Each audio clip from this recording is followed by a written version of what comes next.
They said you were the best in the Parsec.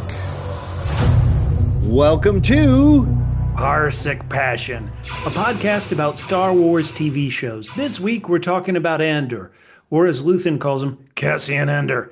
We're talking about the third arc of season 2. We're talking about episodes 7, 8, and 9. My name's Bubba, and with me as always is a guy who was replaced by someone smarter last week. It's Catfish. Oh, Bubba. You know what? I am pleased to be joined by someone who also dated women who preferred going to war than staying with them. Is it Iraq? Vietnam? Get me out. They've all gotten out. Vietnam? Not at all. Dear God. Not even sure Iraq. Listen, if you love Andor, we want you to be Cassian Andor. We want you to join us on this podcast. We're talking about, again, episode 7, The Messenger. Episode 8, Who Are You? And episode 9, Welcome to the Rebellion. Later on, we're going to do our classic handout, the MVR, Most Valuable Rebel, and MVI, Most Valuable Imperial. We're going to say, Andor, what's that secret you're keeping? We've got your feedback, so many other great questions. But first, Catfish, I need to know your rating for this third arc of season 2.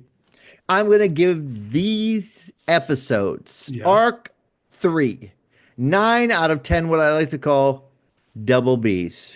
Double Bs? Yeah, that's Abandoner Bix. She out. You know, for a while, I thought she was like, I just want to live this life free and simple. Yeah. And then when Andor's like, let's live that free and simple life, she's like, no effing way. Bubba? Yeah, 9 out of 10. I think we need to pour one out for the real loser of the battle on Ghor. Oh, let's hear it. Edie, who has lost the only thing that mattered to her, emasculating Syril. Poor Who is she going to emasculate now? Poor Edie is right. That tear coming down her cheek. Oh, poor Edie. Holy cow. Bubba. Yeah. I loved these episodes, the build. Everybody's making tough choices. The battle on Ghor, so sad to see how it was manipulated. Poor Syril found out that his mom was right about him. He's a patsy.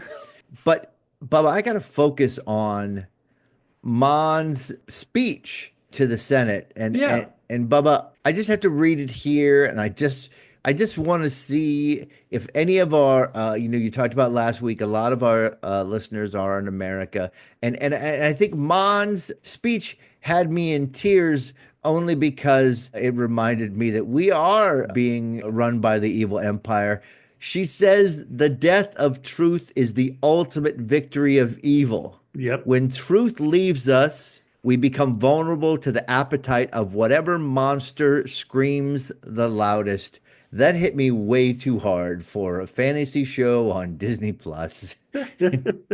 Just way too hard. 9 out of 10, though. Yeah. Wow. What rating did you have for arc 3? Well, I started the first arc. I went 10 out of 10 because I was just so happy to be back in Andor. Arc 2, I thought it was a bit slow, kind of a bit of a downer. I went 8 out of 10. Way 8 out of 10. For this, the third arc, Catfish, I'm going 10 quadruple P's out of 10, man. Oh, right, the quadruple. Wait, what? What's quadruple P? Protect Perrin, protect Partagas. Those characters need to survive. They're both That's all so you good. Care about. Oh, my God. No. Oh, my God. Catfish. This show, we're going to talk about it a bit. It loves setup episodes. But when your setup episodes has Partagas saying in the most disinterested way, bad luck, Ghorman. Oh my God, that is good. It was bad luck, Ghorman. Good luck, Dedra from Syril. Incredible. Wow. I don't know what it says about me that I love TV massacres. We've had a lot of TV massacres, Catfish. We podcasted on Game of Thrones. We talked about the Red Wedding, Hard Home, the Loot Train Attack, massacres. We were alive probably when Dynasty had its Moldavian massacre. We watched Breaking Bad when Hank and Gomez in Ozymandias. That was a massacre. And of course, I know the biggest TV massacre, my Atlanta Falcons losing Super Bowl 51. Like, that is the saddest massacre of them all. And Bubba, this is a fabulous time for filmed massacres because we just had in season 2, episode 2 of Last of Us, Yep. an amazing massacre. Wow, that was a breathtaking.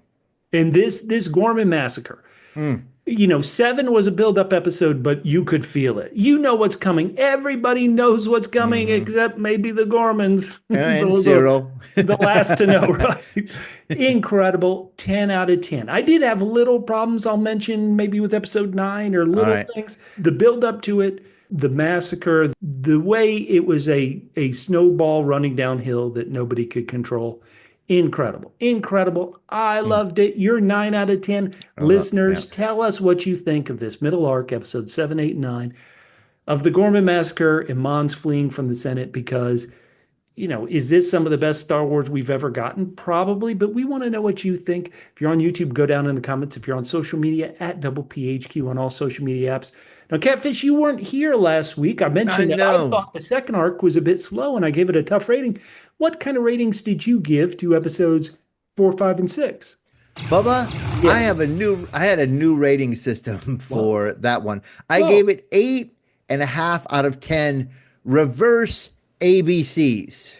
Okay, this is really going to confuse me, but reverse ABCs? Yeah, because I wanted to refer to these episodes as Cassian, Bono, Andor. When he wore those glasses undercover on Cass. Gore, I was like, it's Bono during the very electric phase of him. The now, zoo station, Bubba, I had to laugh when they taunted you by mentioning Cassian's sister after you've given up on her. They're like, not too late, Bubba. Can you believe it? Bubba, I thought you missed some of the best lines in your Mandolicious Lines. First, there was Edie talking to Syril saying, I mean, you had it so good. You found someone willing to have a life with you. And then, right after that conversation, out of nowhere, Rylance, who's just heard from Edie for the first time, he says, the mother is terrifying. Now, don't judge, Caro. You just killed the mother's son, Caro, in this episode. Terrible. Yeah, Bubba, I don't know what was a more telling signifier of the state of Dedra. Let's hear it. Because a couple things happened in this arc. One, Dedra demanding complete lights out so she can't see Syril's O-face. And then Syril, when he's talking about like, whoa, this plan all came together, saying to Dedra, this is the greatest day of my life. And then he forgets immediately to say, I met the second greatest day after meeting you. Or the second greatest day after you told me to turn off the lights. Dedra's look after he says that is priceless. So 8.5 out of 10. That's a good rating. 8.5. Now wait, I wanted to say, we always have the Andor. What's the secret you're keeping? And I had a couple questions or things need to be cleared up. After that arc. One of them was what I really wanted to know is what Syril's O-face does look like. But what I really wanted to know, and the unanswered question, and the reason why I rated it lower, was because even in the first episodes, I was still like, why? What is really going on with Syril and Dedra? Do they love each other? Are they together for practical reasons? What is it? And obviously that's not that key to really the storyline. It's just a small storyline. But you and I are so invested in Dedra. Team Dedra. I felt like not knowing exactly why they're together was an unnecessary mystery. It was never clear to me what Dedra actually felt about Syril, although I guessed what Syril felt. And Dedra... well, the lights were out. You have to guess what he was feeling. Probably a leg, maybe a shoulder. Oh my God. Now, we find out in these episodes that this is after Syril starts making his feelers out, that Dedra's keeping the truth from him about what's going on. And I didn't even know what Syril thinks he's doing. I mean, it doesn't make sense that he thinks he's helping Gore against the Emperor. And so it would have been nice to know what his fake objective was. Well, what he thought he was doing. Wasn't his goal was like, look, these Ghormans are kind of silly and they're angry and people are coming to help them. Like, terrorists are coming to kind of cause trouble for them and take their anger and use it for their own means. outside agitators. That's what he keeps saying. And in this episode, maybe he finally figured out who the outside agitators were. But because it was a little confused and I didn't know, like, is she just using him or does she like him? And I felt like a little bit clearer of like what Dedra wants from the relationship would have set the stakes for what happens here. In the end, I still don't, I mean, it feels like we get a little bit more information because Dedra's so afraid for him. But she kisses him, and I'm not even sure whether it was because she kisses him to be like, shut up and do what I say, because she doesn't want him to F things up, or she's afraid for him. So I feel like it could have been a little clearer what was going on from both of them to set the stakes for what happens here, where it's sort of he feels a betrayal. So I felt like that would have been stronger if it had been set up really, really where the two of them were coming from. Listeners, if you had these questions, if this kind of weighed over your viewing of these last 6 episodes, once again, on YouTube, we live for your comments. Go down in the comments, hit a like, subscribe if you can. If you're on social media listening to us on audio podcast, it's at symbol PHQ, pretty much on every social media platform, and we can't wait to hear from you. At Catfish, we've talked about so much about Dedra, but let's really, before we dive in deep, let's go through some quick questions from this episode. So what do you got up first? All right, the first one was, and it feels like Luthen, it implied heavily during the previous arc that Luthen was like, well, if things go bad for us on Ghor, that's still good for us. Oh, yeah. So my question is, who was the real winner of the Battle of Ghor? Was it the Empire or the Rebellion? Well, certainly, at first glance, you would say the Empire. But this is going to probably cause more systems to rebel, right? Like people are going to, take the anti-view and rebel. And so I think the big winner, when you look at this Ghorman Massacre, who really won? Polyester, because Ghorman silk is gone. You won't be able to find it anywhere. Like that planet is gone. If you wanted to wear some Ghorman silk and twill, you're not going to find it. Good old-fashioned polyester, it will survive. That was the true winner of the Ghorman Massacre. I say in jest a bit, but Catfish, you're asking the question, who do you think won this Ghorman Massacre battle? First of all, I think you're completely right, and my answer is number 2. You're absolutely right. Now, I will question you on some of your logic, though, because when you say the rebellion, it's a question of how far does this information actually get? Whoa. Does the information about Ghor? I mean, already they've been seeding it through the system. Yep. We had our fair and balanced reporters out there on the ground talking about all the stuff Ghor's done. So I don't know whether the rebellion is really going to be threatened by this. So obviously, I say the winner for the Battle of Ghor is Dedra. She's single again, boys. Back on the market. There are a million fish in the sea. There aren't really a million Ghorman in the sea anymore. They're pretty much in the plaza laying dead. Yeah. That is terrible, terrible, terrible. All right, Catfish, here's another quick question for you. We know the password. You want to say you're down with Luthen? It's, I have friends everywhere.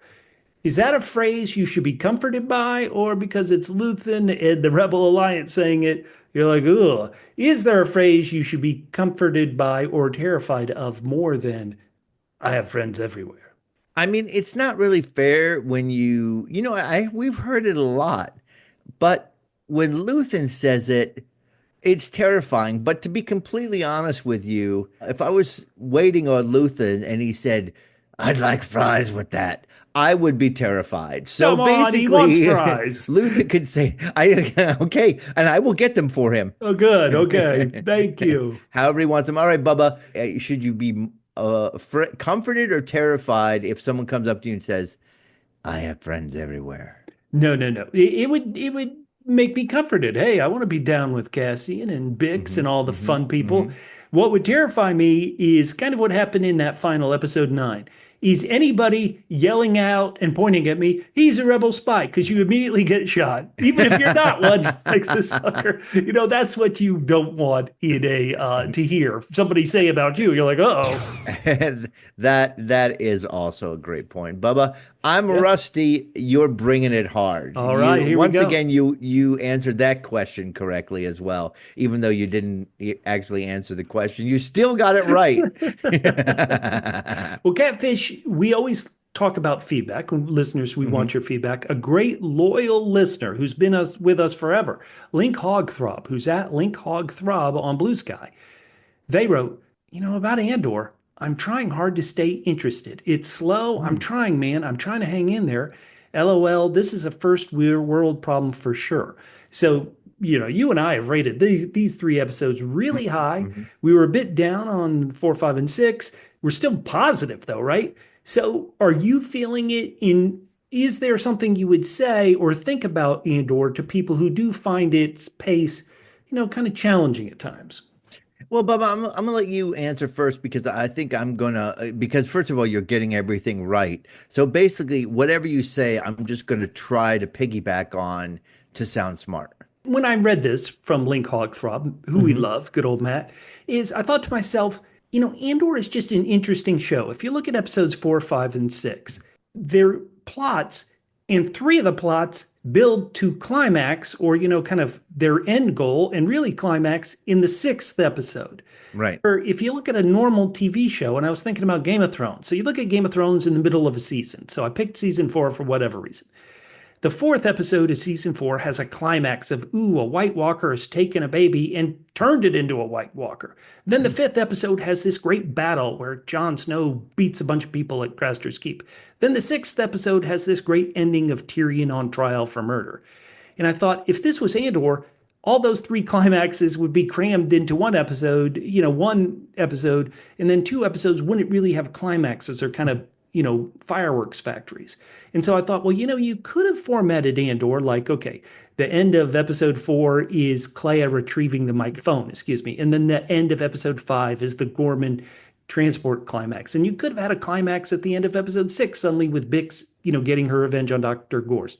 And I'm like, is that better for a TV show, or is Andor's way of these kind of longer arcs where the first 2 episodes will kind of feel like setups, and then you have a big, kind of every storyline hitting a climax at the end. Now, admittedly, we're saying this now when there was a climax in episode 8, the Ghorman Massacre, and a climax in episode 9, Mon's got to escape the Senate. But what do you think, Catfish? Should shows be formatted more like Game of Thrones, where there's always kind of a climax at the end of each episode? Or is Andor fine because it's building up the climaxes every 3 episodes? It's funny because I talked about this on our first podcast because I had said I originally assumed that Disney was doing this Disney Plus was doing this for some reason. But after having seen the first 3, I suspected that it was the Tony Gilroy who decided to do it this way because there weren't really great, I can't wait to watch the next episodes. So I just wonder if they were going to make these like movies where there's building action for 2 episodes and then it comes to the conclusion at the 3rd, and that their movie lengths, I don't know why they didn't just keep them together as movies and announce them as 4 movies. Except for the fact that there's a difference between saying, okay, I'm going to sit down and watch a 2-hour and 20-minute movie as opposed to episodes, and people like to watch episodes. So I think that's the only reason they're calling them as episodes, and they recognized the way these work, that they work best releasing them 3 at a time. Again, I said in the first podcast, I think I would have ranked them much lower. If I'd have ranked episode 1 and episode 2 would have been much lower, and then 3 would have been higher. So they clearly made a decision to have 2 setup episodes and a final one. Now, Catfish, is there any money saving? So you're like, rather than make 4 movies, we're making 12 episodes of these 3 episode arcs. Is there any money savings? Because you're like, in this 3 arc, 7, 8, and 9, I'm pretty sure Stellan Skarsgård only appears in 9. So you're able to kind of maybe save his salary because he's not in episode 7 or 8? Or, is there any cost benefit to doing it in episodes? I mean, there could be, but it seems to me if he was in a movie, yet you would say we're going to have you for this many days, and Right. so we want to pay you this much. So I All don't right. know. It could be the financial thing, but in the end, these, as Link said, are best watched in Yeah, the sit whole down on the three. couch, Hmm. have 2.5 hours free, and just go. Now, hey, we've been really serious. We need to return to our natural state, which is just as serious, and do our final couple of games. And that is one that is very offensive to possible listeners. We do this to be lighthearted and silly. It's an MFK, marry, F, or kill. Hmm. And this is our Ghorman edition. So we Yeah. said goodbye to R.I.P. we said Ghorman. We hardly knew ye. So let's have an MFK for Ghorman. Let's hear who you got for your M, your F, and your K in Ghorman Well, Catfish. Bubba, I'm just looking at yours, and I almost copied two-thirds of yours, Okay. Let's but hear I it. said I want to marry Drina, The girl on the radio who's hooking up with Wilmon. Yeah, sure. She's cute. Yeah. adorable, Yeah. and I also want to F Drina. Wait, that's a double dose of That is. Drina. And now since I want to marry Drina and F Drina, Yeah. obviously I got to get Wilmon out of the picture. So he's the one I have to kill. Poor Listen, Wilmon. it all makes sense. It all makes sense. All right, Wilmon's got like Bubba. 9 lives. He throws a bomb at the end of season 1. Nobody never gets caught. The farm planet Mino Rao is attacked. He survives this. He survives huffing with our boy Saw Gerrera. Okay, so Catfish, He's not going to survive me after after you take Drina from him, how yeah, terrible! yeah, How yeah. All right, terrible! Bubba. What about you? I sort of spoiled a little bit. My apologies, but Well, no, no, no, no. what I you gonna think do? if we're talking Gorman, FMK, I Yeah. will F Drina. She's cute. She's knows how to work a radio. She can survive a massacre. She takes care of you after you've been injured. This Are is this. you saying she knows how to work a microphone? Is that what you're trying to Stop say? this. All right. Okay. Sorry. Okay. I And am going to marry Enza Rylance. I think that actress is very cute, she was perfect, very the cute. kind you bring home to mom. Hmm. And by marrying her, and then after the KX droid takes care of her, I'm going to inherit her father Rylance's business. This is great. Oh wait, No, for the oh wait, three the weeks play that the planet still it still going out of exists. business sale. It's all mine. And then this is tragic. I'm a terribly, It's I'm a tragic. Yeah, huh? I'm a terrible man because I am still somehow, even after this episode, on Team Dedra. But if I gotta kill somebody, I'll kill somebody who was the finger on a lot of deaths, and that's Dedra. I'm killing my Oh girl Dedra. man. Oh, Wow, shameful. this is very, very shameful.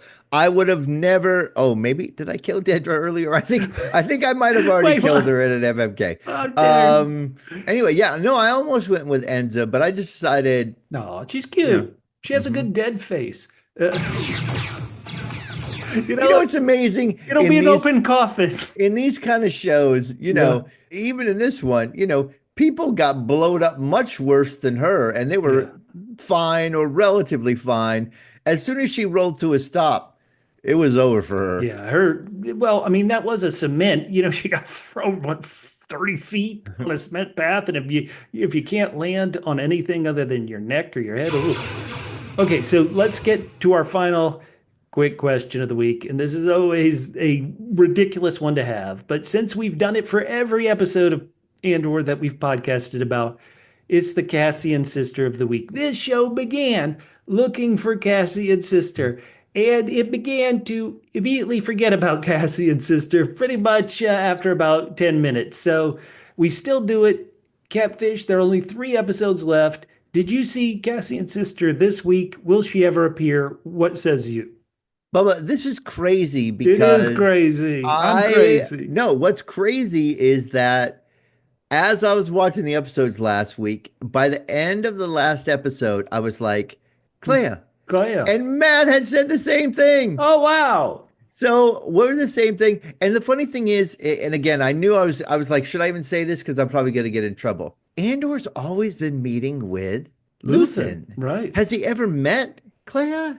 And then in this set of episodes, This is the set. he was chatting with Clea like they'd known each other for years. Yep. So he just didn't recognize her, I guess. Well, she's changed. She let her hair down, literally. For All right, me, Bubba. for Yeah. me, I've been broken. Oh, you're broken. There are 3 episodes left. We are never going to get closure on Cassian's sister. We are never going to see it. We are never going to know. It will never know. So I give up. Who's to say? I throw in the towel.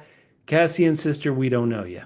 He's finally been beaten into submission, thrown in the towel like all those women who went off to war they were dating. All right, Bubba. Thanks, let's Vix. do some. Okay, you already talked about following us on Yep. Spotify, subscribing, liking, comment, YouTube, Please. Apple Yes. Podcast, follow. But Bubba, Yeah. we've got some exciting Andor Star Wars news. Now, I want to release our personal Andor news. This is Okay. going to be exciting for all the listeners. Pull up a chair. Bubba and I have been podcasting about this show for 5 years, however long it's taken them to do 2 seasons. Right. And Bubba, Yeah. it just occurred to me, holy cow, right after this, or not right after this, but a year after this, we have a movie that's been done years and years ago that is the conclusion of the story. So Bubba, Yeah. after 2 weeks from now, next week, we're going to do the final arc. And then 2 weeks from now, we will cover Andor, Rogue One. We will do a rewatch, and then we will cover an that. Andor story. Andor. Cassian Rogue Andor. One. It is going to be exciting. And of course, I've been so much broken. I'm going to be watching Rogue One the entire time going, which one of these people is his sister? We might finally meet her. We might finally beat her. Okay, it is time for our big deep dive into these 3 episodes. Catfish, Let's do it. I think they're kind of generally 3 stories. We have the Yavin base and everything that's happening there with Bix. We have the political world on Coruscant and the escaping that political world. And of course, we have the tragedy, goodbye, Ghorman, Ghorman gone. Which of these 3 storylines do you want to follow first? Bubba, usually I like to follow the least exciting for me storyline first, but I'm gonna let you just pick one. I'm good for all 3 of these. I think we have to go to Ghorman. It is so big. It is so wonderful. It is so disastrous.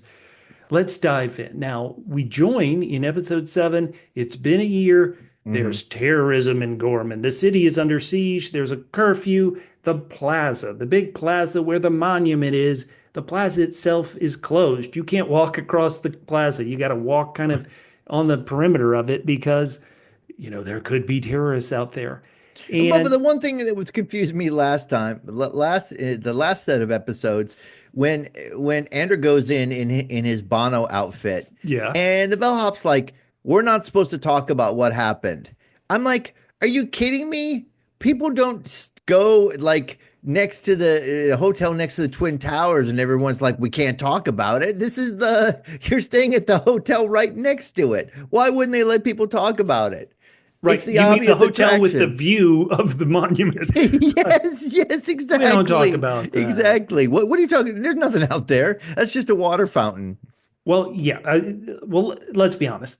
What's happening in Palmo, the city there, and the planet, it is just terrible. And this is where we get to Dedra and Partagaz. And I said protect Partagaz mainly because every line delivery from this wonderful actor, Anton Lesser, is incredible. It's He so goes, silky smooth. He's silky. I don't know the science, but it's bad luck, Gorman. I mean, and then how about we need what's in the ground, and when it's all done, there won't be much to call home. Catfish, he's not wrong. No, listen, he is well versed in real politique. Oh my God. But somebody who is, after a year, finally catching on to stuff, it's Syril. He wants to talk to his girl. The Emperor is sending more troops. There's this Captain Cato on the way. And Syril is like, what am I doing here? He's been here a year and he's finally coming to the fact of like, wait a minute, what am I doing here? In Dedra, I love this moment. And once again, it's not this episode 7 doesn't have the massacre in it, but I love these moments. Dedra, listen, boyfriend, you need to go home and pack. Be ready to go home soon. We're going to be rewarded. For what? What have we even accomplished? Right, And then to exactly. shut him up, she forces a kiss on him. Is that not the best? I would love, in most occasions, with an attractive evil emperor girl, for her to shut me up by kissing. This scene was great. And Syril, it's been a year and he's finally like opening his eyes. Now, Barely. Like his eyes are a little open. Oh my God. the only problem with contacting HR in the Empire Yes. is that due to his people skills, Palpatine is the head of HR. So you don't really want to report shit like this. Right. Like, so, Dedra, what did you do? Well, my boyfriend slash underling was giving me trouble, so I kissed him. Do it. Palpatine, come on. Down in the secret headquarters, probably not too secret to the Empire, the Ghorman Front is arguing over strategy. And the elder statesman there, Caro Rylance, he's like, listen, we got to keep protesting peacefully, Catfish. And he's saying he's correct that the Ghormans are being provoked, but just a year ago, he was the one who's like, we gotta grab these weapons and show the world that they're bringing in weapons. Any thoughts Maybe, on Caro Rylance here? Bubba, Yeah. this is how bad it's gotten for these guys. Mm-hmm. The guy who was crazy out of control in the previous arc, who ended up getting into a fight where R.I.P. our girl got killed. Senta, yeah. This crazy drunk wild guy is the only one that's making sense now. That's how bad it's gotten in the last year. Hold on, you don't want to He's give the him some calm credit. one. He learned. He learned. Well, nobody else has learned. That's all I'm saying. Things are bad. Now, Syril meets with my future wife slash widow, Enza. And Syril, he's not getting good love from his girlfriend Dedra. And I'm not saying Enza is his girlfriend. She's theoretically his undercover cohort with. Contact, yeah. Yeah. But she listens to his stupidity about, hey, I think Ghorman's being these attacks are being coordinated by outside agitators. And her response is to introduce her hand to his cheek in a very fast fashion. Dang. Oh my God. I mean, Syril, what I love about Syril so much is as soon as he said that, I literally said out loud, "That's you, dumbass. You're the outside agitator." come on, be nice to Syril. He's not in a good place. He's not in a good place. Well, he's in a better place now than he will be later. Yeah, okay, right, exactly. Now, Palmo, these troops are showing up. I didn't quite understand it at first when Dedra's like, boy, all these troops, they look like children. They're a little green. And of course, No, and even the Yeah. the guy who's their sergeant or whatever is like, the asshole in black was like something about take your men, and he's like, I don't have any men, just these guys. Wait, you mean these guys? You mean these kids? So they really hit it on the head, and like you, I didn't understand at first. No, I and didn't. then when I Oh. did, I was like, Oh. "Oh, this is brilliant." It was evilly brilliant, but let's hold off because our heroes, who admittedly don't do too much other than survive, Cassian and Wilman show up on Ghorman. They have a mission. They want to kill Dedra. Yeah, who doesn't want to kill Dedra? And they It's fly you know in what? over the Webberies. They're seeing, the valleys in the hills, all the great know, places of Ghorman. The thing I always say about Gorman, it's Yeah. not a nice place to visit, but I wouldn't want to live there. They're always good. Trust me, it's easy to get a good hotel room with a view of the plaza there in Now, Ghorman. this I don't even understand. What do you mean? Well, Cassian had his undercover, Oh, yeah. fancy clothes, Bono glasses outfit. He goes back to the same hotel as a different guy. It feels like it's stupid to go to the same hotel as a different guy. This is just a year later. later. A year later. Just This a is a year hotel. later. They see dozens of people every day, dozens of different species every day. How are they Oh, going okay. So how what are you're they going to saying is remember you? Oh, wait a minute. he's They do remember. completely. Oh, shoot. That's right. He does get remembered. What are the Oh odds boy. that the bellhop would suddenly get a promotion to the front desk and be working at the time when Cassian comes in?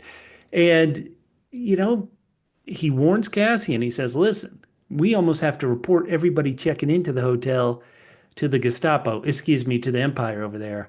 Not good." Well, and he recognizes him. Yeah, of So course. He says, "I can't carry your suitcase this time."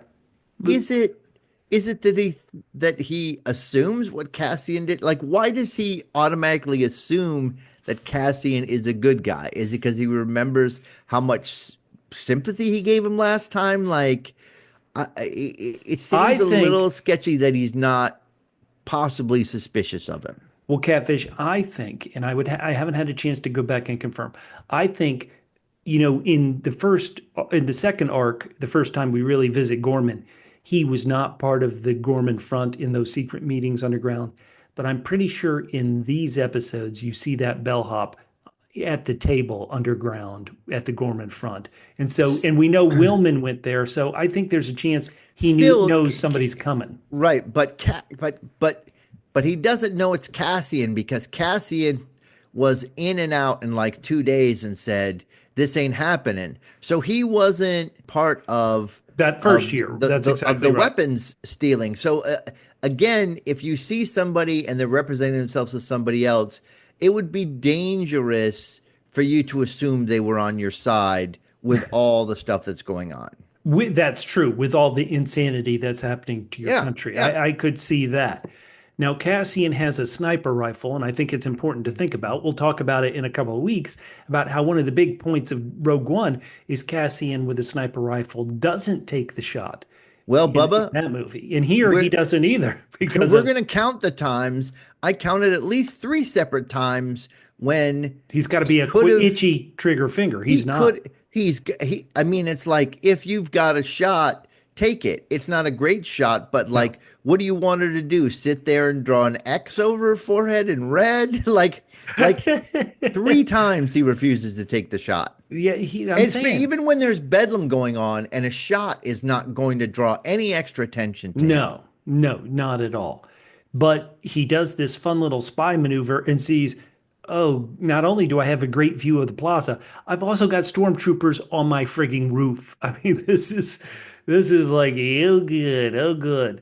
Now Dedra, who is always there, always ready to be sniped, she's talking with our boy Partagaz, and Partagaz is saying, you know what?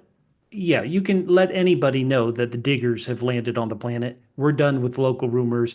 We've done what we needed to do. We're going to extract that Gorman calcite, and there's nothing to hide. Like do it. And then, as you mentioned, these reporters are just spinning exactly what they've been told to. Mm. Do you think they're just ignorant reporters who kind of spin what they want to, or is every reporter on the Empire's dime? Like you can't report anything that isn't approved by us. What do you think on this? You could look at some of our modern news organizations and say they've figured out on which side their bread is buttered, and you're going to make a lot more and be a lot, let's say, 6 feet above ground rather than 6 feet below ground if you toe that company line. You Now, think you think all these you think all these Fox reporters believe that stuff? Tucker Carlson doesn't believe any of that stuff. He might believe no, some but of it. you don't normally see him reporting from a war zone. You know what I mean? We're talking like Bill Hemmer, I guess, if we're talking about who is the real version of these reporters. I So mean, all these people who have some sort of military associations that are commenting and they're like, yeah, that damn Russia, they're like, damn Ukraine, why'd they start this war anyway? I mean, you know, okay, so Caro Rylance, who mm, you've kind of given some crap to about how he acted in the first arc on Gorman, he gets it now. Now he's speaking in his native language, but he steals a line from a future line from our favorite Mon Calamari. It's a trap. They're begging us to fight, but even his daughter, my future wife Enza, doesn't get it. The locals have seen that they've opened up the plaza. Why did they suddenly open up the plaza? Oh No, boy, Bubba, not good. here's just a quick question. I won't belabor Sure. the last episode, but did you? There were some parts of the podcast I didn't listen to. Did you and Matt determine that this language was 70% French and 30% German, or the reverse? What the interviews have said is that if you didn't listen to the complete podcast, Catfish, you're fired. Get out. Matt and I did a lot of work last week. No, what the interviews have said is that they took phonetic French, German, and I think even maybe Italian and made their own language Oh, from it. I didn't pick the Italian. The way he described it is if it was like, is it Esperanto? What is Esperanto? Isn't Yeah, that like a well, Esperanto is the international language that supposedly everyone can speak because it's easy to learn, and when you start parsing it out, it's easy because there's no special crazy rules like there are in right? So English and they other kind of languages. did that by kind of natural sounds in parts of those three European languages. And he understands it's a trap, but nobody cares. Let's the plaza's open. Everybody, let's go to the plaza. We are going to protest. What do they say? That, everyone's watching. We are the gore. The world is watching. They're not saying the world is watching, but it's still, hey, pay attention to us. And Syril, my boy Syril, who I've always loved as a fascinating character, Hmm. he's getting dunked on every episode. Caro is like, who the hell do you think you are? It's an Imperial trap. What kind of being are you? What's in the ground? What have you been sent to steal? And Syril, at this point, he doesn't, I guess, really want to hear it because he throws the old man on the ground, which in the end probably leads to his death. Did you Well, respect Syril for showing strength in treating our elderly appropriately? I mean, I appreciated Cyril. Look, when the bullets start to fly, the safest place to be is on the ground. And so he was helping him out. Good point. Yeah, yeah, yeah. Even if he broke a hip, that's good. Stay right there. Now Cassian is, Hmm. gonna leave. He's probably going to look for a place to shoot, but also look at this insanity they're building in the plaza. And I loved this moment. The bellhop we've already talked about, who's now working, I shouldn't call him a bellhop, the hotel desk manager gives the Hmm. classic line from Andor, rebellions are built on hope. This is a line Cassian Andor is going to say to Jin in the movie, and then Jin's going to tell the whole rebellion, "Hey, we got to attack Scarif because rebellions are built on hope." I love this. I And love this bellhop. Sorry, this hotel he's desk worker. he's so good. He's smarter than Cyril because the guy working the front desk doesn't need to explicitly be told shit to understand what is going on here. You are dissing him. Syril and Cassian pass each other on the stairs, but because Hmm. there's so many people, they don't notice each other. Syril is hearing the Imperial spin by these reporters still. He gets dragged inside, not just inside, the Imperial kind of headquarters, but he gets put in what I would call a safe room with the KX security droids and everybody else who's like, stay in here so you don't get hurt. Mm. Not good. It is not good because those guys are just waiting their turn. Oh yeah. Catfish, you mentioned it. It is brilliant. This evil guy, Captain Cato, with the scar, and he's like, I want to get home early. Let's take care of it. Let's kill these people now. He sends an order to force those green, inexperienced troops to, I need a path to the memorial. Why do you need a path? You don't need a path at all to the memorial. But he's sending cannon fodder out there to really ignite this spark. Look, Brilliantly you evil. need to clear the Brilliantly evil. space so that Trump can read his Bible. I mean, sorry, you need to clear the space. Sorry, that was something else in my mind altogether. Now, the funny thing is, even Yeah. though we assume, oh, they're going to use the green troops because they'll panic under pressure, Mm-hmm. I Oh, don't think in the end, they reacted any more harshly than experienced troops would have after one of them gets shot in the head. So no, no. the fact is, what would have been more interesting, what not more interesting, but is if because of their greenness, this thing had started.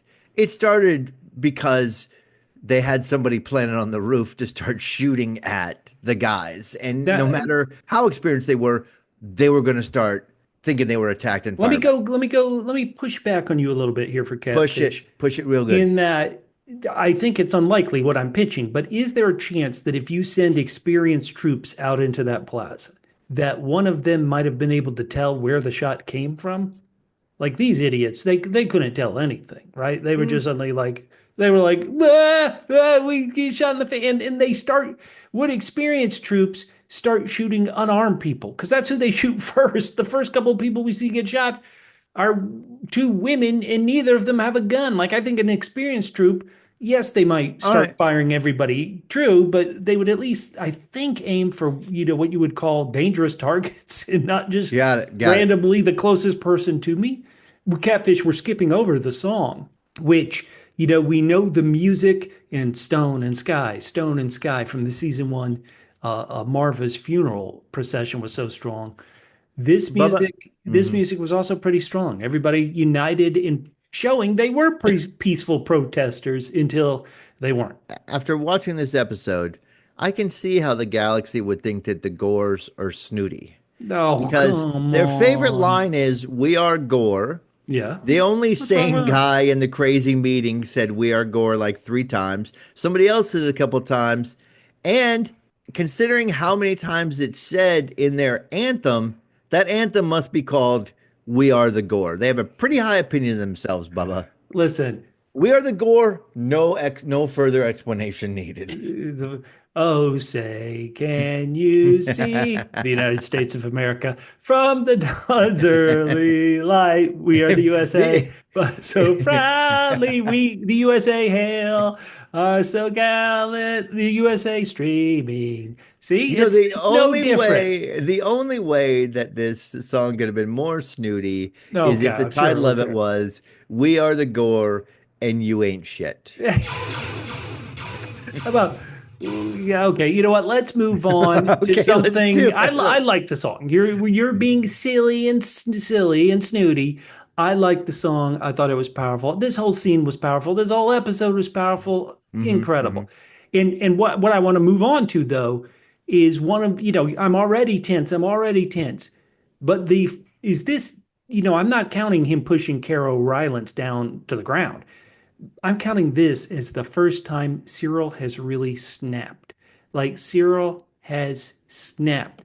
In the first three arcs of the first season, you know, Syril leads that group down to Ferrix to catch Cassian Andor, and it all goes to hell. But you watch him, he's kind of like frozen in fear and almost kind of like, oh my Lord, what happened? Yeah, he's lucky he didn't get shot. Yeah.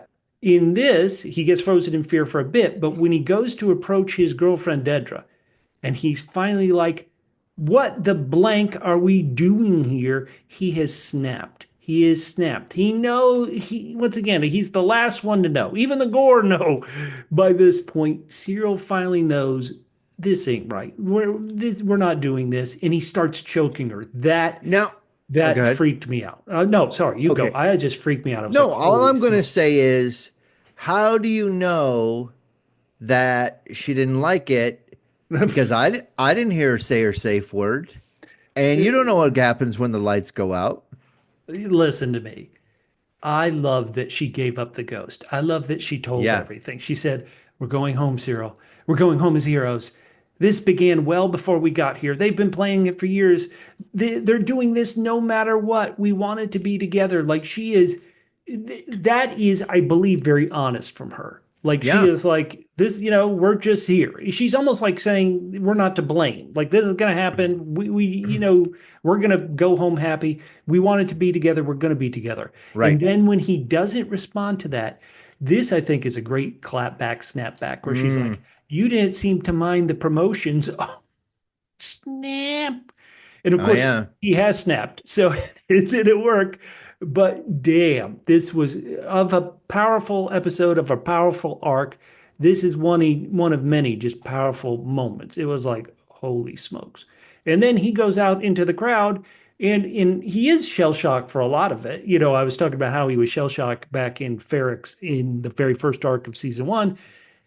He's just standing there as hell breaks out all around him. I mean, not good. And And and then, as if to make things even worse, yep, they send the droids out.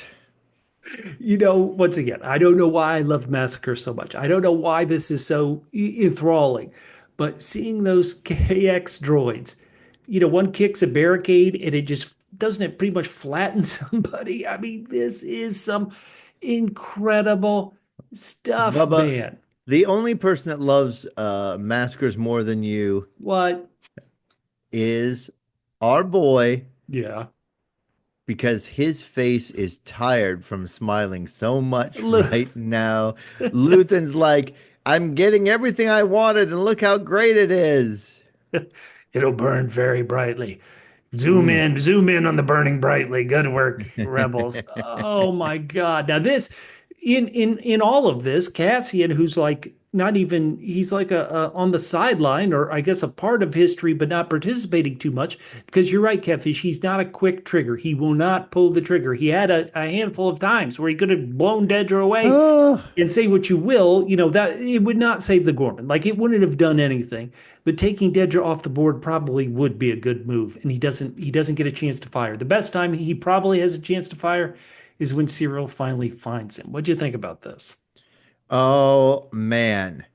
I mean, this is just great. I mean, they're just punching out. There's a full on fight fest, and then you know why Cyril had to go? Why? Because he also couldn't pull the trigger within the right amount of time, and Oh man. Cyril gets got. Catfish, you are not allowed to say Cyril gone because of my boy. I've loved him so much. He went out as he lived, wondering what the hell was going on. Cyril, he gone. Well, a lot of people have said, and maybe even the actor have implied that this whole thing began because he was obsessed with Cassian Andor. And to finally get face to face, and this is a great fight. I mean, it Hmm. wasn't like, like a box, it was an ugly, dirty, I'll do anything to win fight. And I loved it. And you don't see that in Star Wars movies. Two people with just murderous intention. But I think if they were going to kill Cyril, which I never would have wanted, I think this is the perfect way to go. He's been chasing Cassian all this time. And Cassian's like, dude, who are you? And so the question we'll ask you listeners, what do you think? Catfish, what do you think? Yes, he gets shot in the head, so we'll never know. But if he hadn't been shot in the head, after Cassian says, who are you? Does Cyril take that shot and kill Cassian? Does Cyril like throw down the gun and say, out of hell with this, I've wasted my life? Or what do you think happens if he No, doesn't I think he get doesn't kills him get caught? because that gives, after everything has gone through in confusion, that at least gives him meaning. He True. had Okay. an original thing he wanted to do, and at least he can accomplish that. All right. I like that. He lost his girlfriend. I mean, his girlfriend's lied to him. He's pretty much lost his girlfriend.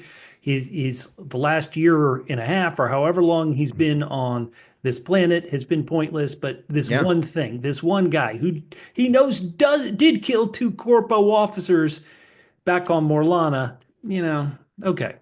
I see it. I see it. So, do you want to say an RIP for Cyril? Cyril, he all. I said you could catfish. How about this? Did you feel any sadness for Edie when she's watching the news and she knows that her boy, her precious, delicate boy, is gone? I said it up top. Yeah. She's lost her raison d'etre, which is emasculating Cyril. Hmm. Who's she gonna do it now with Uncle Faro, whatever that his No, name is? this no Uncle Harlow slander on this podcast. Well, the fight isn't over. Wilmon and Hmm. Cassian somehow kind of sneak away. Hmm. Wilmon, of course, a girl in every planet. He's got to go get Drina. This KX droid is chasing him. I love this KX droid. Once again, there's somebody on a scooter. Guess what, buddy? Meet the turf. You're trying to run away? Meet the wall. This thing is awesome. And then how do they get saved? By Sam, the idiot Sam who ended up killing Cinta in the Hmm. last several episodes. Hmm. He comes and saves Hmm. Cassian. We end, as I mentioned, with Edie, but also with Drina sending out a message. Will anyone help us? The There's no other one. thing There's that no one who can help you at this point. the other thing that happens is Let's hear it. Dedra, who has Oh been yeah. slowly losing her shit over this episode, do we think that she is shaken up enough that she might lose her taste for this side of the fight? Well, let me pitch this to you. And again, I'm Okay. going off an interview. Just because an actor thinks it doesn't mean it's true. They didn't show us this. But according to the actress who plays Dedra Miro, she says that if it hadn't been for Syril, like she would have been okay. But the fact that she couldn't control him, and let's be honest, Dedra, one of the things she must have loved about Syril is here's a guy I can control, kind of does anything I tell him to, turn off the Right. lights. And the thing that she couldn't control him, and then he died because she couldn't control him. To me, that says, was obviously not a healthy relationship, but she did care about him. And she's going to have a year because she's still alive, and you assume we're going to see her in these final bit of episodes. She's got a year to get herself together. And what's so funny is we ended season one on Ferrex, and Ferrex had to be a disaster for her because they couldn't catch Cassian. The whole city Yeah. went up in a riot. This, you're right, she's having these, this panic attack or whatever. But this is going to be seen as a great victory for her. Like Right. she's getting a promotion. This is great for her. But will she appreciate it? That is the question. Again, and I'll preface Well, this you by say what you saying thought. it wasn't clear. It still wasn't clear to me, and maybe there was a couple more hints. It still wasn't clear to me what her emotional state towards Syril was. Did she only like him because she could manipulate him? Did she really like him or what? And so I think to me, like, that's a piece of it, but just having seen the show, I don't agree with her. I think that as That she she was saw freaking out everything because of the happen, massacre. she was freaking out because of the massacre. And as it went on, she became more and more freaked out. I mean, she did not like this when the rubber hit the road. She wasn't, Yeah, she she didn't. didn't want to start this. And as it went on, it got worse and worse. I mean, and I'm talking about in this arc, No, you're right. not from the beginning of the plan. She had to give the order, and you could tell there it wasn't like it's go time. It wasn't like a big order. It was like she almost had to gather herself to say Yeah, yeah, proceed. yeah. Okay, well, listeners, what do you think? How is Dedra doing with this big promotion? Like, is there a way you could say, yes, I'll take the big promotion, but first I need a year to recuperate. Let me go. Can you tell the Emperor, hey, can I have 2 weeks? What can you tell him? I mean, the thing is, she can't get any more almost emotionless, right? I mean, some people, this would make them be like, I'm not going Well, to, I they mean, she's could. That's already true. They there. could. Okay. Oh, I No, see it. there's no more rigid and unfeeling than she could project than she was before this episode. Oh, poor girl. She lost her man, her pet, her Yeah, Cyril. yeah, yeah. Hey, Catfish, I think it's time to leave this doomed planet and let's go to the bright center of the galaxy, Coruscant. The city is Oh, one big planet, and we have Mon Mothma. mm. She's doing things that you always wish certain senators would do, and that's retire. She's not going to be the Strom Thurmond of the Senate. She's gonna retire. Um, we begin on Mon and we're beginning on her with her driver. This driver is such a bad spy. It's not even what do you call somebody who's so bad he shouldn't even be called a spy? He's not a stitch. He is terrible. And there's this comical line, Mon, like, after he, pries obviously to find out, Mhm. she tells her aide, Erskine, she's like, I'm requesting a new driver. And Erskine, don't. They might send someone smart. Ouch, that is hurtful. Oh man, and there's increased security at the Yep. Senate. This is just getting real bad, and you think people would, it's sort of like, the old thing where they say if you put a frog in water and then you slowly turn up the heat, he won't Yeah, leave. right. This reminds me of America. All of a sudden, the heat's gone up to 50 and or like 90 degrees, and everyone's still like, "This is fine. This Right. is great, We're not leaving. deliciously and warm." And this, Oh Bubba, boy. I love Oh this. boy. I have my own personal just joy. It's so this is one of the joys of this show. What do you We mean? saw the Gorman Senator only very briefly in the last arc. And Yeah. she was like, you gotta help, you gotta help. He's like, I can't. Things are dangerous right now. I need to protect my people. I got to And keep my then head down. Yeah. and then he says to her, hey, my people are in trouble. And it was just a delicious comeuppance. I wanted her to say, too late, pal. You had your chance. You are effed. He made a terrible. I mean, who's to say that he could have done anything? He couldn't have done anything. But you're right. In the previous arc, where she begged him to support good legislation that could help, and he was like, "I can't do anything the emperor doesn't like." They're hitting us. I mean, and we see later he gets arrested. He gone. We're never going to see Oh, that Corman it senator is so anymore. good. He gets arrested and he's like, help, help. And again, I wanted her to say, you know, Catfish, so cold. you know what? Yeah, you threw this party for yourself, pal. Any thoughts? You didn't get to, you weren't on the last week podcast. Any thoughts on Benjamin Bratt replacing Jimmy Smits as Bail Organa? Does it throw? Racist. No comment. Well, I mean, that could be a comment. Any thoughts? Oh, they say it's because of scheduling. At the time, he was still working on that CBS procedural, the New York City cop show.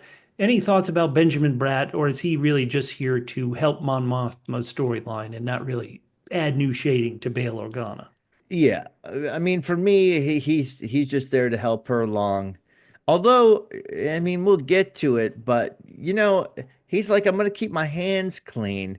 But what is he gonna say? Gee, when I ceded the floor to her, I had no idea what she was gonna say. It feels like, Whoopsie. yeah, it feels like.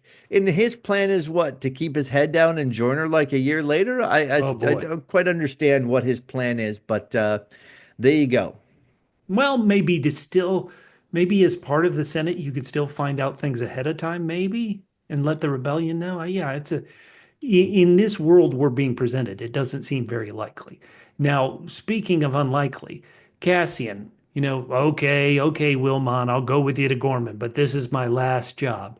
Wait, Clea, all right, I'll help you with Mon Mothma, but this is my last job. I need to make my own decisions, Clea. I thought that's what we were fighting for. Ooh, another good burn to Cassian. Zing, zing. Now, Mon's Yeah. aide finds the listening device in her office and she smashes it. What is that the right move or is that a terrible move? You just leave it there and then you don't say Terrible anything. move. Yeah, it's a terrible move. Because as soon It's as a she terrible move. smashes it, the listeners know something's wrong. Yeah, and that's why it feels like they're keeping an extra eye on her. Yeah. Well, Now, also on her, but then they're like, "Here, show me all the senators we're monitoring." He's like, "Well, this half of the Senate right here." You're like, "Oh, okay, well, that's pretty." Now, our boy Luthen, sidles up to not, Mon. yeah, not in his Don't. wavy wig, not in his wavy art dealer wig. He's in the, I'm here to take care of all problems, Luthen. I would say this. Yeah. If Luthen showed up anywhere within a 20-foot radius of me, I would say to him, like even if he's 20 feet away, don't sneak up on me. Even worse, she turns around, boom, he's there. It Yep. reminds me, Bubba, I did this movie once. It was like out in the desert. Yep. The only bushes around were scrub bushes that were like half a foot tall. And somehow I got snuck up on. And I'm like, how could someone sneak up on me? There's nowhere to hide. What about that brush? What about the dust in the wind? They hid in the dust. Yes, that slippery, evasive Val Kilmer. Now, Luthen comes up for a good reason. He's like, "You think you're going to make this speech and then leave with Bale's team? Well, guess what? Lonnie has a contact who's with the ISB that is part of Bale's team. He can't admit who Lonnie is, but he's like, you can't do it. And let me tell you something. You've got to listen to me. I've got your aide working for me, not for you on reporting stuff. Maybe not the right thing to say. Well, it shows that I got my ear to the ground and my ear to your mouth, and And how about this? Yeah. She's sick of him. She's over him. Cassian is over Luthen. Hell, we'll talk in a minute how Vel's over Luthen. Right. She tells him, I'm more afraid of you than him. Remember what you did to my buddy Tay? And Luthen, with another ice cold diss talking about Tay, he's like, another false savior. Now, from our point of view, Yeah, we know that Luthen's got the good info. he does. But if Yeah. you didn't, and you were from Mon's point of view, I'm not sure that I would have ever trusted. And you have to, maybe as this storyline develops, maybe you can tell me where and why she ends up trusting Cassian, because I would be very suspicious of Luthen. Well, no, I would too. And I think she is, well, let's just get to it.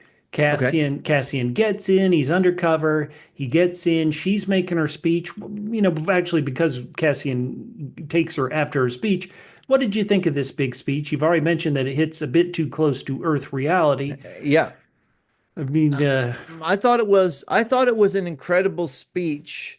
The only thing that I would say about it, and you know, she eventually gets to say, I guess, most of what she wanted to say, and they mhm, had it planned so that it wouldn't cut out too early. yeah, But I would have been afraid of being cut off, and I would have made a less statesman-like speech, and would have come with kind of more harder facts sooner. Do you know what I'm yeah, saying? It was a right. beautiful speech, but this is not the time to set things up. You all know me. I've been here for, you know what I mean? Like, Mhm. let's cut that business Well, and no, let's I get to it. agree. I think it's a great speech. The music is, if not the Hmm. identical music, it's very similar to the music that was playing as Marva made her speech back in season one. Really good stuff. Cassian comes in. Let's talk about this. Why does she trust him? I think number one, the fact that he's there in the Senate. He's in the Senate hallway. You're like, oh, okay, this guy is here. So I don't think she completely trusts him until that great action bit. They come down the elevator, they enter that kind of pool room, and then the evil inside agent is like, I'm ISB, you're under arrest. And you see your aide distract her. You see Cassian blow her away. You were about to be arrested. This guy just saved you by shooting that woman in the face. Okay. At that point, I'd be like, okay, yeah, I'm with him. All right. I guess that makes sense. The enemy of my enemy is my friend. Yeah, Somebody else who we've loved for so long, who gets quickly handled is Mon's driver. Chloris, R.I.P. Yeah, He gone. oh my God. Cassian, you're like, oh, Cassian's come up with some great plan. No, it wasn't a great plan. Hey, Clovis, I caught her. What? I mean, the real funny thing is, we know how inept Cloris is. He could have just like given one of those could have gotten a lot closer to him, given one of those gun to Yeah. the head things and passed him out. But you know what? Right now, at this point, Cassian's all about notches on the bedpost, and I'm not talking about the ladies. Okay. Long story short, Cassian takes the car. They get the F out of D. Yes, there's no LoJack on this car. They escape back to the safe house, which we saw in the previous arc. Wilmon's there, so he survives somehow. Dreena's there. This aide Erskine's there, and we don't talk about this much. It's kind of like the show makes you forget it, but this is the first time Mon Mothma and series namesake Cassie and Andor have ever talked, ever been in the same scene, Catfish. Mm, It's mm. episode 9 of the final season, and they're finally meeting. What did you think of this, where Cassian kind of Well, tells that's her what because a lot of people Luthen's are saying? keeping Oh yeah, yeah, everybody yeah. I'm apart, I'm for I'm not sure, saying for it's sure. not natural to the world. I'm just saying, as a TV show, we've been following these characters. It's like, oh yeah, these two have not even met before. Cassian gives her the message that a lot of people are giving. Dude, she's like, how can I thank you? And he said, win. Like, there's one point to all of this. Hmm. Just win, baby. Now, Catfish, Hmm. my quadruple P's were not just to protect Partagast, but also Hmm. protect Perrin. What do you think is going to happen to Perrin when Mon Mothma disappears off the face of the earth? I think we'll be lucky to even after the first set. Well, I did not realize anyway it was going to be a year later, so there was going to be no it was just going to be our assumptions right. Tay, he gone, and we didn't even hear about him in the second set. So we'll be lucky if maybe in one of the episodes somebody says to Mon, Perrin, he gone. Right. We finally uh okay, so how do you think What Mon about their Mothma would horrible react? daughter? Right. Yeah, what do you think? Okay, so let's say what you said happens in these next three arcs. A rebel informant comes in and says, Mon Mothma, we have bad news. We found out that they took your husband, Baron. He was tortured and killed. How would she react? Oh, she would be like, "Oh man, that's horrible." Now tell me the other news. No, and your daughter Leda has also been Oh, captured and really? send in the dance droid, dude, Well, dude, dude, dude. It's a rave, and now this is way out dude. of this is way out of scope. Okay, let's hear But it. the reason why, there was a little trade between Mon and Skulden. Yeah, that's completely true. I'm gonna get some money. You'll get to have my daughter in your family. That will raise you up. Yeah, you're in a So, respectable senator's daughter's family, so and now, now what do they, now yeah, what do they do? Because like, does Skulden even survive? Is anyone associated with them poisoned? And then Skulden's got to no, go that's on a the great run. point. Yeah, he's a mobster, so he might have an easy way to go on the run. But yeah, what do you do, man? Not good. I just he's got to take that statue and hope it's not fake. Hey, my family needs some food. What if I cut off one of the toes of this? Of the... Listeners, what do you think has happened to Perrin? What do you think's happened to Lita? Go down in the comments and let us know. Write to us on social media at And what happened to WSB. Skulden? Yeah, yeah. No, these are great points. Okay, Catfish, the final story. And is Skulden's son happy to find out that Stecken. that Stecken's like, that his wife is like, oh my God, she's a traitor. She's going to be executed. Whoo! now you are going to have to hold her hand as she's brought to the thing.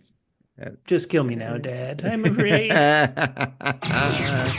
right, Bubba, we got Let's one go. last Let's storyline go to to cover. Yavin, and Let's do it it. begins in most of the beginning part on Yavin is just establishing, hey, that planet that a couple of years ago was handled by the knucklehead idiots. Now there's an actual base here. Willman comes. Willman, who the last time we saw him, he was huffing drugs and gas with Saw Gerrera. You might have thought that, hey, Saw is the more militant person. Is he just going to stay with Saw? But apparently, Willman is still on Team Luthen. And again, he comes to Cassian. What do you think of Cassian's digs? What do you think of this B&B treehouse that Cassian is staying here on Yavin with his lady? Probably he has the best digs of anybody in the rebellion, man. It's true, but I still thought like this is rough. They're just on the run, and I Oh, guess yeah, now that's this will true. become the settled base. But it's like their life is hectic. You know what I mean? They're always looking over their shoulders. We've seen over kind of the whole the whole series this push and pull of Luthen and Cassian, and Wilmon's coming back with, "Hey, we got one more job for you. One last job. The woman who killed, I'm Wilmon. She killed my dad on Ferrix. She tortured Bix on Ferrix. She's on Ghorman. We want you to kill her." And Cassian, who has to hate her for what she did to Bix, is still hesitant to do it. He doesn't trust Luthen at all. All these years they haven't grown closer. So why do you think he agreed? Why do you think he agreed when really it was like, I want to stay away from everything Luthen did? Was it just, I'll do one more job? Why does he do it? That is a great question. I mean, he's still a part of this community, right?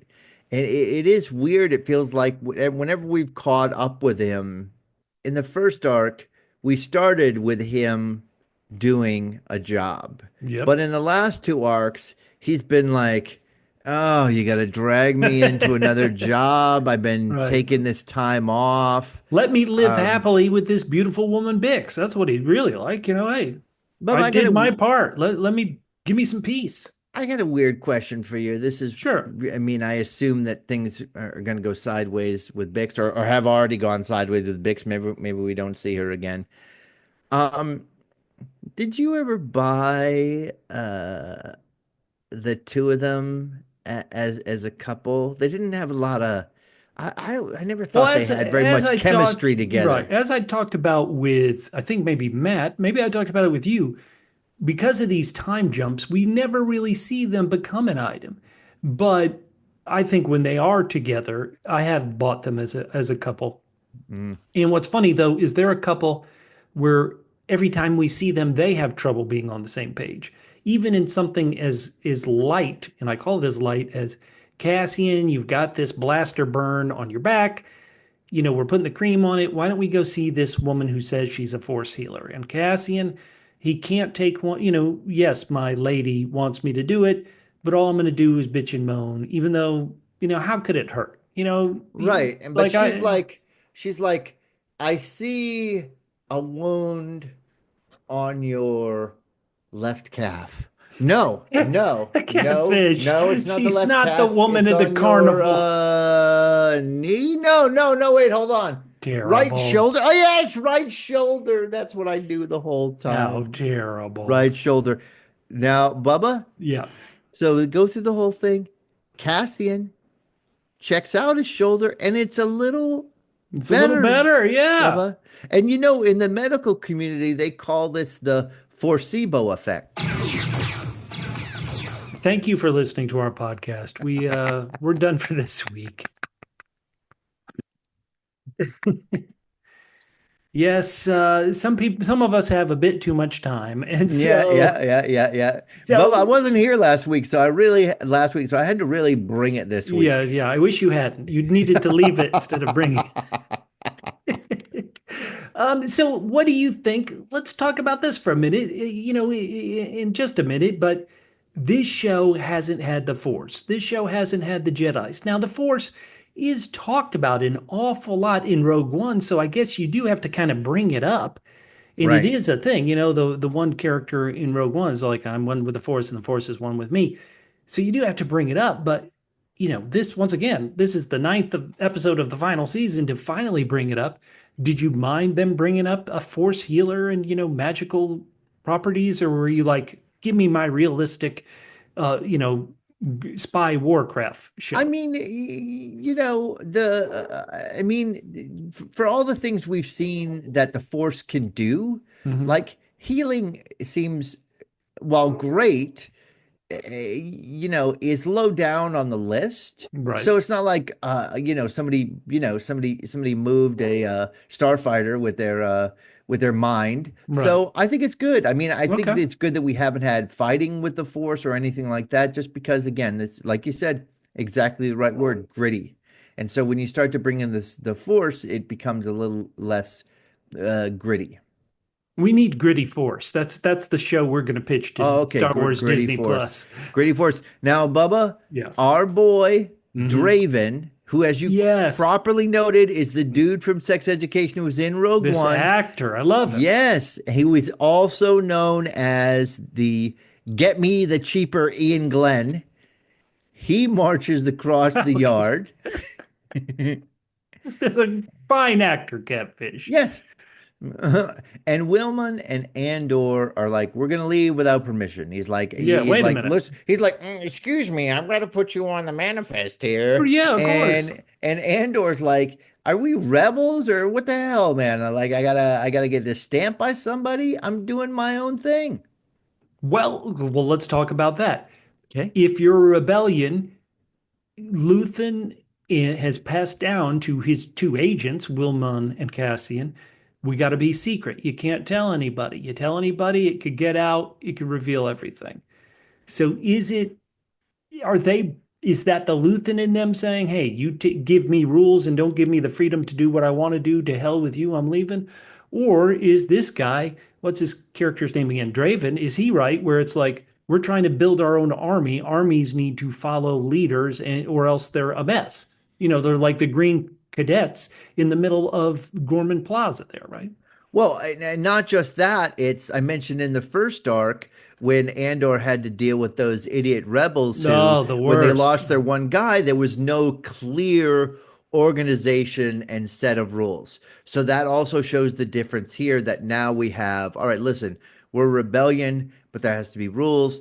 there has to be some sort of organization, and we've all got to be, rowing in the same direction. Oh yeah, now But that is a great way to say but Andor it. rows Cassian his own Andor. way. Now, Vel, we're checking in on her. She goes to visit Bix. We see her checking in new people. And this is a fun thing that I didn't quite realize. Hmm. So she's checking in people and she looks at this gun. What's crazy is you know where this gun is from? It's from the heist in season one.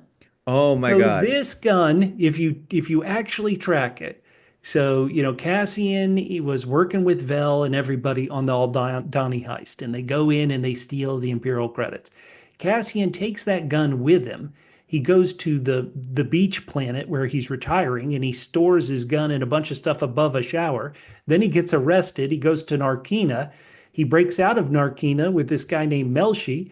They go back to the beach planet to retrieve Cassian's money and his gun. Cassian takes most of the money, gives this guy some money, and then gives Melshi the gun. And he's like, I'll see you, Melshi.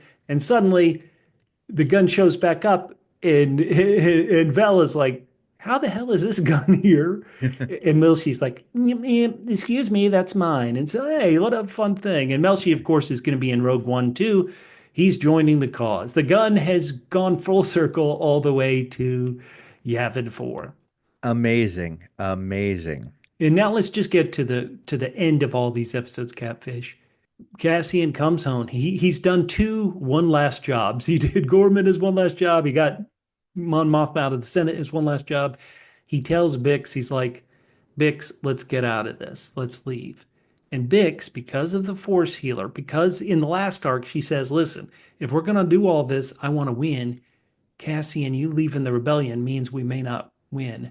And so Bix pieces out. How did you feel about that? What did you think? Is this the right move? Are we going to see Bix again? Let's hear it. It made no sense to me. It Okay. makes no sense to me. If they're supposed to be together, and again, previously Bix was, I mean, she was eager to go, but she needed a break because of what was going on. And obviously she's been healed by torturing her torturer, because we all know that's how it works. Um, uh, The best medicine. it feels like this was a very short conversation, and that for her to say, there's no way I can convince this person I've been with for years who loves me that we have to stay together. So it's kind of, it's, to me, it's just a way to get Bix out of the picture. Because And she ain't in Rogue she's One. been part of the rebellion since before Cassian. Back in the very first episode of season one, she's selling equipment to the rebellion, Imperial equipment to the rebellion. And so to me, it did feel a bit awkward. The one thing that people have pointed out is that throughout this second season, they keep making decisions for the other one without kind of including the other one. Like Cassian a million times would say, Luthen did what to you? I'm going to go do this. And, where he can't do that to us. And then right now, she's making a decision without really asking him, saying, you want to leave the rebellion? You can't. You're too important. I demand us to win. I'm leaving. I guess really the end, though, is that where Cassian loses a lover, he gets a murderous robot. He gets a murder bot, and we see the birth of a character who really this show has needed since the very beginning, Alan Tudyk as K2SO. Does that excite you, Catfish, that this sarcastic murder droid is now on the good guy side? Yeah, absolutely. I'm excited too. And it's a shame we're getting him for 3 more episodes and a movie in Rogue One, but I want to see all of it. He's great. I hope he needs his own mission to go on. Well, Bubba, it's a good thing then that we're going to cover Rogue One right after we finish Hell yeah. Hell the yeah. final arc. All right, Bubba, woo! We got through that whole thing, and the only thing that you're going to still remember from all that is pining for your boy Perrin. Some Perrin pining, still Protect doing Perrin. it. All right, Bubba, so now we've got to go to some of our games. First of all, let's hear it. most valuable Rebel and most valuable Imperial. I'm going to go first here. Most sure, valuable Rebel. Let's hear It it. is Mon speaking truth to power. Dang. Oh, you think that is the best thing for the rebellion? I mean, I just to have someone get up there and say all the things I've wanted to hear said in the last. Oh, I mean, to say the things that needed to be said Yeah. was incredible. I loved Oh, it. Now, what about you, Bubba? Who's your most valuable rebel? there's one more important than this. Catfish, we were Oh, just can there be? talking about it. Cassian Okay. Andor is a messenger. What did Bix do in this episode to help the rebellion? Well, she went up to the cafeteria cook and said, listen, pretend to be a force healer and tell Cassian that he's got to be a messenger and help the cause. Then she records a message and then just hides somewhere else on Yavin so that Cassian can't leave. Bix is the number one MVR in this episode. Hell to the yeah. Mostly because, as we've said repeatedly, Yeah. she is wheat, she is not chaff. There we go. A wonderful callback. All right, Catfish, let's talk about our MVI, our most valuable Okay, Imperial. yeah, what's Listeners, yours? if you have options for this, let us know. For me, the most valuable Imperial in all of these episodes is Caro Rylance. Because if he hadn't killed Syril, Syril would have caused the Empire so much damage. Syril complaining about how he was used. He would have gone on HoloNet News and saying, hey, they used me, and it would have hurt the Empire. So Caro Rylance taking out my hero Syril. He Mm, was the most valuable Imperial in these sets of episodes. Prove mm. me wrong. My most valuable Imperial, Yeah. Trump. Yeah, well, he wants credit for everything, so sure. All right, Oh, Bubba, in now other we've words, no, got you're right. Yeah, yeah. Okay, sorry. it Go, is go, our go. Mandolicious line of the episode, Bubba. Okay. I only have a few here. The funny, All you've right, already let's hear it. mentioned it, when Mon Mothma says, I'm requesting a new driver, and her Oh, assistant says, don't, they might send someone smart. R.I.P. The Cloris. delicious douche there, and the badass first in the first crazy meeting of the gore, when someone says, I believe it was the only sensible person Caro. there. He says, we are the gore. If they take that from us, then what's worth saving? But Wonderful. really, Wonderful. Oh no, but that was really, Lorenz. Yeah, sure. Go. but really, the best, you can't even call it line, the Mm, best magnificent dialogue from magnificent. this arc was Mon Mothma's address to the Senate. Powerful. Mm. I agree. No comments here. Listeners, do you have a choice? Down in the comments at double PHQ. Catfish, it's time for Andor, what's that secret you're keeping? I have a question or secret I need to know Hmm. from this Hmm. show. Are we going to see Bix again? Bix, spoiler alert, Mm. is not in Rogue One. There are only Hmm. 3 more episodes left. She's just left Cassian. Now, theoretically, Disney could give her her own show, yada, yada, yada. But in these final 3 episodes, will we see Bix? That's the question I want to know. That's the secret the show is keeping from me. Oh, Bubba, if I make a Yeah. prediction, I would say that we'll see Bix again and Yeah. we will see her passing away, Oh, no. but Andor will not be there when it happens. He will hear Oh, about it, and this oh. will fire him up. Oh, that would be, oh, Catfish. That is so tragic. It's a bit like the Ghorman Massacre. I could see it happening in the show. Holy. Yeah, absolutely. Bubba, looking, Yeah. and this is what you've said. This. I'm just helping you out here because you had the right question, but the wrong person. Oh, what do you mean? Will we see Perrin again in the final 3 episodes? Please, please, please. He needs Where he is needs to our be there boy? drinking. Is like Cassian's like, my girl left me. I don't have a need for a big tent and treehouse here on Yavin 4. Does What anybody need I'm it? And then parents gonna say, I'll take it. It's my drinking lodge. really what I'm fascinated to see is how does our boy Luthen, Oh who yeah. it feels has been balancing on a beach ball Yes. while juggling, how does this all fall apart for our boy Yeah, it's Luthen? not going to be good. No. And does he still smile as he is taken It's down? going to be an open casket and that big smile there, meeting you, Catfish. Hey, Yeah, we've talked about these episodes a whole lot. We've asked we you for have. your feedback. We've We have. received some feedback. We love it. Last week's guest host, podcast host extraordinaire Matthew Murdoch on Blue Sky reached out to us and gave us this ranking for these episodes 7, 8, and 9. He said he gives it, guess this, Catfish, only 2 out of 10 quadruple S's. Wait, hold on. Before I even ask, 2? 2. He couldn't rate anything below a 7. He's giving this 2 out of 10. All right, so what are the S's for? Sad Syril Showdown Slaughter. Oh. Okay. He says the 2 is for the introduction of K2SO. That's cheating. Okay, that is so cheating. What is his real? Okay, well, we know his rating is going to be somewhere between 9 and 10, so I guess I'll take that. All right. He is a musical expert, as we know, and he says this composer, Brandon Roberts' score for these episodes is amazing, especially in the 8th episode. And he said, R.I.P. Syril. Cyril's death sucked. Oh. R.I.P. Syril. That's from Matt Murdoch. Another loyal listener, Gen X Cat Mom Catfish, gave it the same rating I did, 10 out of 10, but she gave it double E's. Double E's.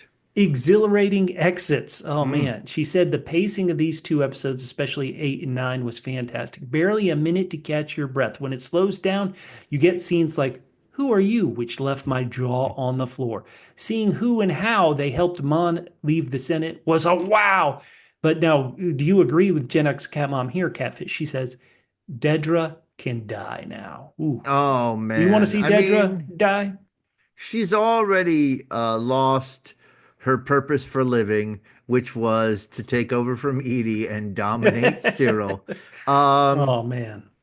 I would be fascinated to see Dedra do a 180 and then just go out in a blaze of glory. Yeah, that would be good. All right, and Yuki, community survivor Yuki, at Who Is Yuki at Blue Sky says 8 and 9 were some of the best pieces of media I've ever had the pleasure to watch. Wow. The sheer reality of episode 8, the brutality of it was so harsh, so well done that I actually doubt I'll be rewatching it anytime soon because it forking hurts. Dang. They went on to say, I was horrified the whole time, just beautifully, beautifully done. Cyril's arc was perfect. The show made her feel bad for Syril, Catfish. Do you love that? No. Then she said, did we see him starting to have a change of mind? Did we see Mon's driver starting to have a change of mind? I don't think about that. Well, we'll never know. And that's life, ain't it? I was even heartbroken when Cyril's mom, Edie, was shown crying. Yes. Oh, I tell you what, see how long you'll be heartbroken if Edie tries to become your mom. Woo! That horrid, sick woman. And you know what? In her own way, she loved him. So did Dedra, she writes. She gave it a 10 out of 10. She says only 3 more episodes left. And Yuki, they say they'll miss the show dearly. Wow. Oh, my God. And Jamie J, that's Jamie or Jaime J40 at Blue Sky, did a little picture of someone making the kiss and said magnificent. Chris Wagnon on Blue Sky just said these episodes were perfection. On Threads, we had D. Robinson said these episodes were fantastic. And Dave D. Ward, piano, said, I didn't breathe, for 3 hours. Wow. Thank you so much. That is tough. Now, Bubba, we've got some feedback on the previous arc. And since I got allowed to say mine, we definitely have to have our listeners who are smarter than me say theirs. So on Twitter, Sean Gregan at Hey Ref says, I give the second arc of season 9 Triple G's. Triple G's? Goofy Ghorman gun blast. Is it just me or are Luthen and Syril mirror images of each other? Oh, so wow. Totally obsessed with their passions and the thrill of their adventures. It's the only thing that gets their juices going. Hashtag Luthen is Edie's baby daddy. He's a black Luthen is Cyril's daddy. How good. Now, Sean Gregan, talk about a longtime loyal listener we love. Carol Johnson is also a loyal listener who's at BellaSky1 on Twitter. Carol wrote, the leader of the Ghorman Rebellion has my name. Woo! She says, I would give the second arc 9 out of 10 quadruple Bs. Quadruple Bs? Bummed out Bix bouncing backs. Loved the ending. Bix getting some closure on her nightmare, balancing the Ghorman nightmare that is about to begin. You are right. I agree that Edie, Andor, and Saws will be the only ones to live past these arcs. Wow. Do you think, if Edie, Andor, Saw, and obviously Saw's team and Mon Mothma, they're the only ones to live past these arcs. We got a lot of death coming in the next 3, Catfish. Whoa. I mean, why would Edie stay alive? Oh, maybe Edie comes for Dedra. What if Edie Holy joins the cow. rebellion? She's like the Empire Oh call. my God. All right, no. Oh, this Amazing. is so great. Carol picked an MVR for the second arc.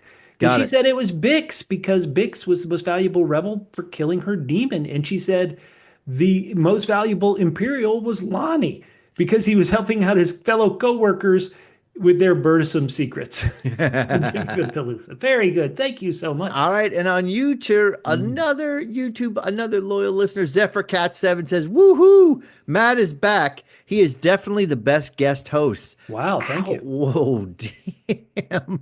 9.510 triple S's. Triple S's. Sneaky, stealthy Syril. Oh, I man. can't believe it was kind of impressive Yeah. in his duplicity. Edie is a jewel. Hell yeah. Bix's revenge was so satisfying and beautiful. Watching evil Gorston's silence go through excruciating pain, injected into my veins.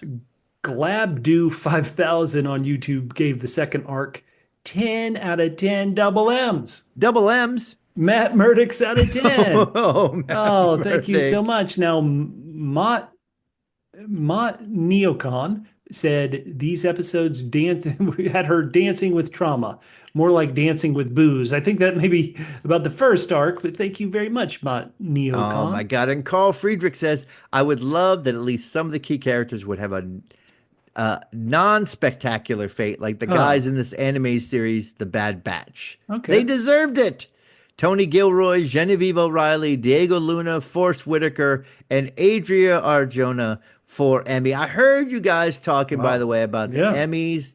And you know what? You can't just start giving those Emmys away. Wait till you see who else is in those categories. No, we were saying those were the people who Disney was going to officially submit those actors. I know, but then Matt was picking from them. Well, we picked from them. Yes, we were ignoring every other show. But how about this? Of those, just on this show, who would you give Best Supporting Actress to? The incredible work Genevieve O'Reilly is doing as Mon Mothma, Adria Arjona for Bix. I mean, would you give it to the actress who plays Dedra? I mean, these are some great supporting actresses, Catfish. Who would you of those three? I've got to think only one of those will get one.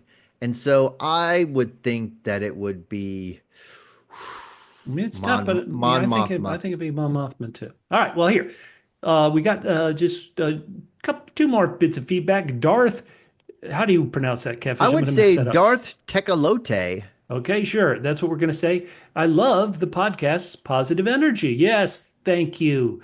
They say Luthen Rial is one of my favorite new characters during this period of Star Wars. I've shared this before, but I think Luthen is based on Jean Moulin, a French resistance leader during the early days of the German occupation of France. Catfish, do you know a lot of history? Do you know about this Jean Moulin? I do not. He says, but apparently, it's Milan was charged by Charles de Gaulle to unite the different resistance factions. Oh, okay. He eventually succeeded in doing so.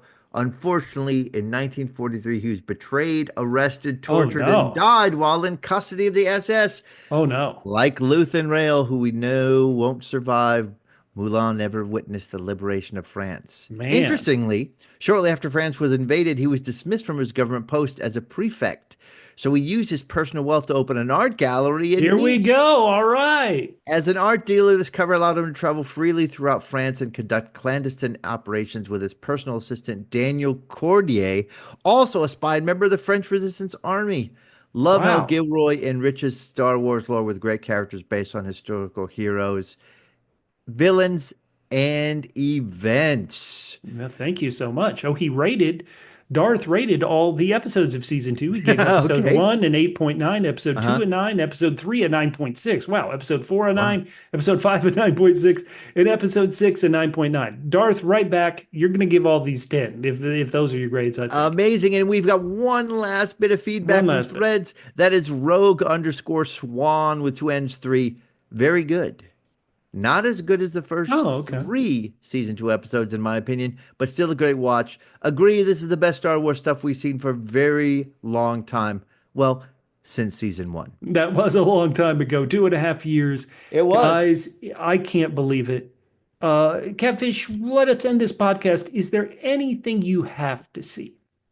Is there anything you have to see in the final 3 episodes? I said I have to see a lot of K2 and a lot of jokes. Hey, do we need to see B2 Emo? We haven't seen him since the first arc. Do we need to see him? Anything you need to see in these final 3? I mean, I don't think there's anything. I I need to see how the people that we have gotten to know and aren't in Rogue One, how they got. And I hope Yeah. it is delicious. Other than that, I don't need anything else. All righty. Well, hey, listeners, what do you need? We need you to like, subscribe, comment, reach out on social media. Smooth. For everybody here at Double P HQ, my name is Bubba. You can find me on social media at the handle Fit and Trim. That's FITTENTRIM at Fit and Trim on social media. And you can always hit up the massive corporation that is the Double P Podcast at Double PHQ. You can email us at hello@doublepmedia.com. You can hit me up at G to the man, GEETOTHEMAN on Instagram and Blue Sky. And we will talk to you for the final arc on Cassian, Andor, Parsec Passion.